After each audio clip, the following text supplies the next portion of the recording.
Little People, Big World stars, Tori Roloff and her husband, Zach Roloff talked about an upcoming surgery for Lilah Roloff, and her mom's nervous about it. If you don't know, they expected that eye surgery would loom ahead. However, it's not her eyes that trouble the little girl right now. LPBW Tori Roloff and Zach Roloff and the sleep study. On an episode of LPBW in March, Zach Roloff and his wife revealed to TLC fans that they did some sleep studies. It turned out that their little girl suffers from sleep apnea. So, Zach said that she might need to have her tonsils out.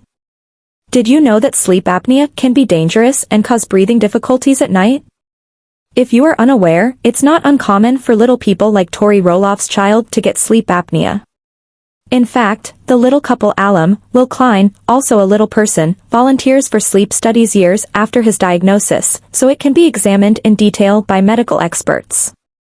TLC starlet Lilah Roloff surgery on podcast. Last week's Raising Heights podcast on YouTube discussed the kids, gender roles, plumbing issues, and more. In it, Zach Roloff reminded TLC fans that Lilah turns 5 in November this year. At the 2250 marker, the Little People, Big World stars couple discussed Lilah Roloff's upcoming surgery. Tori Roloff started off by telling Zach Roloff, "So we found out Lilah has to have her tonsils and adenoids out. That's gonna be fun." But she didn't look amused, and Zach said, "She'll have that at the end of the month." The Little People, Big World mom added, "Jackson never needed it, or at least doesn't need it yet. But Lilah has severe sleep apnea, and so they're gonna take her tonsils and adenoids out, which I am a little nervous about.